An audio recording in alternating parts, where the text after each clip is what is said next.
அந்த ப்ரெஷருக்கு வந்து ஒரு வகையில் திமுக வந்து உள்வாங்கிச்சு. ஏன் சொன்னீங்கன்னா, அதனால தான் வந்து காங்கிரஸ் அவசர அவசரமா இதை எப்படியோ பாஜக காங்கிரஸ் மோப்பம் பிடிச்சிட்டு திமுக நம்மளை கழட்டி விட போறான்னு சொல்லிட்டு அவசர அவசரமா வந்து அவங்க என்ன பண்றாங்க, தேர்தல் குழுன்னு நியமனம் பண்றாங்க.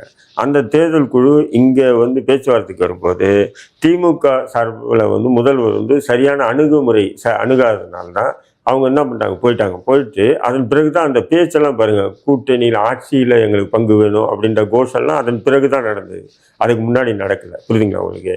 அப்போ பாஜக ஏன் காங்கிரஸ் திமுக கூட்டணி வந்து நீக்க சொல்றான்னு சொன்னா, அவங்க வந்து பாஜகவுடைய கோஷமே என்னன்னு சொன்னா,